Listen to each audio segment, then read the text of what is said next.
नमस्कार, स्वागत है आप सभी का। मैं हूं हिमांशु और आप देख रहे हैं हलचल इंडिया। बेबाक खबर तेज असर। आइए नजर डालते हैं आज की खबरों पर। पश्चिमी उत्तर प्रदेश के मुजफ्फरनगर जनपद में रविवार की देर रात्रि एक पुलिस कांस्टेबल द्वारा शिक्षक की गोली मारकर हत्या करने के मामले ने तूल पकड़ लिया। वहीं जिसके चलते आज नगर के सर्कुलर रोड पर सैकड़ों शिक्षकों ने रोड जाम कर सड़क पर ही धरना प्रदर्शन शुरू कर दिया। गुस्साए शिक्षकों ने मृतक धर्मेंद्र कुमार के परिवार के एक सदस्य को सरकारी नौकरी और मुआवजे की मांग की। शिक्षकों द्वारा रोड जाम की सूचना पर आलाधिकारी पुलिस फोर्स के साथ मौके पर पहुंचकर शिक्षकों को मनाने की कोशिश की, लेकिन शिक्षक अपनी मांग पर अड़े रहे। जिसके बाद शिक्षक संघ की एक कमेटी ने वरिष्ठ पुलिस अधीक्षक अभिषेक सिंह एवं जिलाधिकारी अरविंद मलप्पा बंगारी से वार्ता की, जिसमें प्रशासन के द्वारा दिए गए सभी मांगों पर आश्वासन के बाद धरने को समाप्त किया गया। एडीएम प्रशासन नरेंद्र बहादुर सिंह ने बताया कि वरिष्ठ पुलिस अधीक्षक अभिषेक सिंह द्वारा आश्वासन दिया गया है कि जिस व्यक्ति के द्वारा यह घटना कारित की गई है उस पर कठोर कानूनी कार्रवाई होगी। उन्होंने बताया कि जिलाधिकारी अरविंद मलप्पा बंगारी ने आर्थिक सहायता के रूप में 25 लाख रुपए की राशि शासन से दिलवाए जाने के लिए आश्वासन दिया है। साथ ही परिवारजन को नौकरी दिलाने के लिए भी आश्वासन दिया है। उन्होंने कहा कि शिक्षक संघ द्वारा मृतक शिक्षक के पार्थिव शव को ससम्मान उनके गृह जनपद में पहुँचाने के लिए मांग की गई है, जिस पर आश्वासन दिया गया है कि प्रशासन उनके पार्थिव शव को ससम्मान गृह जनपद ले जाएगा। इन सभी मांगों को मानते हुए प्रशासन के आश्वासन के बाद शिक्षकों के द्वारा धरना समाप्त किया गया। देखिए, हमारे एक शिक्षक साथी की जो है वो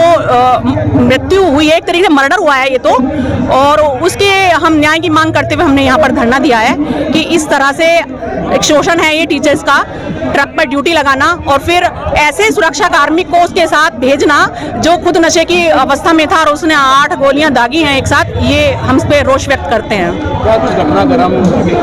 घटना ये हुई है कि वो बोर्ड कॉपियों को लेकर के पूर्वांचल से यहाँ पर आ रहे थे और एसडी इंटर कॉलेज के सामने वो मांग कर रहा था कुछ इस तरह की कि हमें कुछ नशीली चीजों की मांग कर रहा था, धूम्रपान की मांग कर रहा था, लग रहा सिगरेट और ये और गुटखा ये मांग रहा था वो। तो उसको जब नहीं मिला तो उसने धड़ाधड़ जो है वो गोलियां चला दी और 8 गोलियां दागी हैं और वो एट द स्पॉट ही खत्म हो गया। ये हमारी मांग है कि उसको न्याय मिले, मुआवजा मिले कम से कम 10 करोड़ का। उनकी सुरक्षा में सिपाही आए थे, लेकिन रक्षक ही जब भक्षक बन गया। बिल्कुल बिल्कुल, रक्षक ही भक्षक बन गया है। तो क्यों नहीं इस तरह से सबसे पहले इस चीज का पहले चेकिंग हो कि जिस व्यक्ति को भेजा जा रहा है, जिस पुलिस कार्मिक को साथ में भेजा जा रहा है, वो सुरक्षा के लायक है भी कि नहीं। हमारी मांग ये भी है। लगातार बड़े-बड़े दावे करती है सुरक्षा के। नहीं, ये लगातार ही, ये तो बहुत वर्षों से परंपरा है कि बोर्ड कॉपीज के साथ टीचर्स को भी भेजा जाता है। हम इसकी भी पूरी तरह से इसका विरोध दर्ज करते हैं कि टीचर्स को क्यों भेजा जा रहा है। एजेंसी के ये काम प्रशासन का है, जिम्मेदारी अपना पहुंचाए वो। एसएसपी आवास के बाहर इस तरह की घटना घटित होती है तो आगे क्या फिर हम टीचर घर। देखिए, ये तो एक बहुत ही संवेदनशील मुद्दा इसलिए भी हो गया है कि बिल्कुल वहीं थोड़ा सा दूर ही चौकी पड़ती है और फिर भी ऐसी घटना को अंजाम मिला कि आवाज तक नहीं आई थी। हमें समझ में नहीं आ रहा है कि जिस पुलिस से हम गुहार लगा रहे हैं उसी पुलिस का शिकार हम हुए हैं। कहाँ के टीचर थे, कहाँ पर तैनात थे? ये वाराणसी से थे और धर्मेंद्र जी इनका नाम था, 40 साल की उम्र थी लगभग। अब क्या मांग की जा रही है? अब मांग ये की जा रही है कि कम से कम 10 लाख का मुआवजा, 10 करोड़ का मुआवजा इनको मिलना चाहिए, इनके परिवार को, और साथ में 2 परिवार के सदस्यों को सरकारी नौकरी मिले, वो भी टीसीएस स्तर की नौकरी मिले। धरना चल रहा है, धरना लगातार चलेगा जब तक कि हमें कोई ऐसा पुष्टि या ऐसा आश्वासन नहीं मिलता लिखित में, ऐसे मौखिक नहीं, हमें लिखित में इस तरह का पूरी तरह से वो चाहिए एक स्पष्टीकरण कि हाँ हमारे साथी को उसके परिवारजनों को न्याय मिलेगा, चाहे वो मुआवजा नौकरी का हो, चाहे इस तरह की ये यातनापूर्ण जो हमारी ड्यूटीज लगाई जाती हैं उसके खिलाफ हम पूरी तरह से रोष व्यक्त करते हैं। बड़ी घटना है, कोई छोटी घटना नहीं कि जो लोग इकट्ठे 2-3 दिन से साथ में और उन्हीं पे ही आपस में गोलियां चली और शिक्षक के गोली मारी। तो कोई ना कोई बात हुई, क्या हुई वो तो जांच में पता चलेगा, लेकिन अब तो ये है कि हत्या हुई है।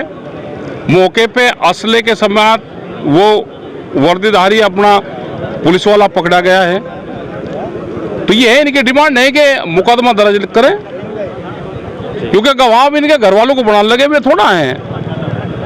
गवाह जो मौके के गवाह है, हत्या हुई है, हत्या तो किसी ने करी है, पकड़ा भी गया है और पकड़ा भी गया है, असला भी है।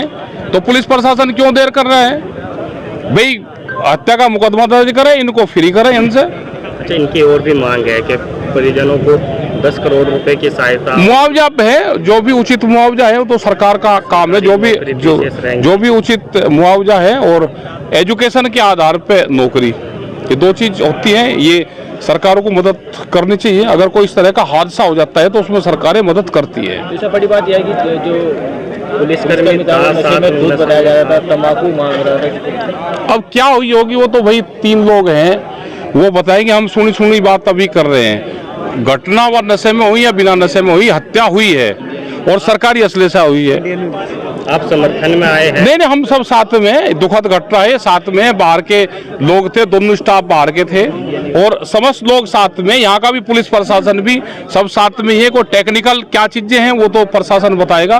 डीएम और एसएसपी साहब दोनों आ रहे हैं, तो उनसे इनकी कमेटी बातचीत करे, जो भी फैसला करे इनकी कमेटी फैसला करे। क्या आपने कहा अगर ये फैसला नहीं होता है तो हम इनके साथ में, इनको कोई तंग नहीं करेगा, हम साथ में सब इनके, कोई इनको तंग नहीं करेगा। ये जहाँ बट्टे रहे, समझौते के आधार पे ही बातचीत होगी। कब तक लगता है फैसला होगा? अभी हमें नहीं पता, इनकी कमेटी है, वो कमेटी ही बात करे। सब 11 आदमी गए हैं, जो भी है वो कमेटी बात करे और इसका समाधान निकलेगा।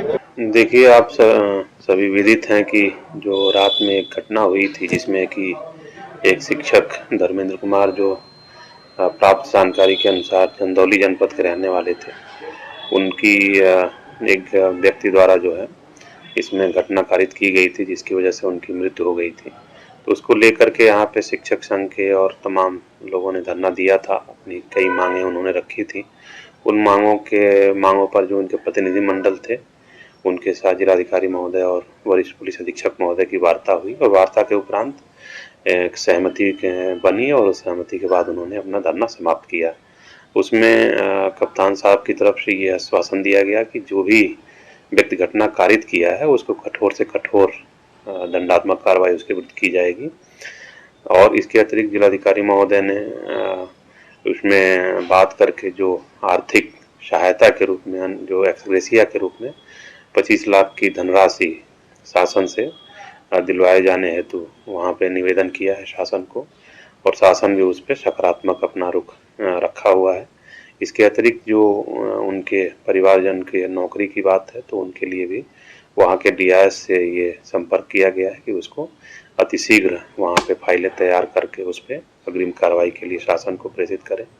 इसके अतिरिक्त जो उनकी एक और बात थी कि ससम्मान उनकी जो पार्थिव शरीर है गृह जनपद उनके भिजवाया जाए, तो प्रशासन ने उसके लिए भी जिम्मेदारी ली है कि उनके पार्थिव शरीर को ससम्मान उनके गृह जनपद को भिजवाएगा। वक्त हो चला है आपसे विदा लेने का। कल फिर होंगे हाजिर कुछ नई और ताज़ा खबरों के साथ। तब तक के लिए दीजिए हमें इजाजत। नमस्कार। हमारे YouTube और Facebook चैनल को फॉलो और सब्सक्राइब करना ना भूलें।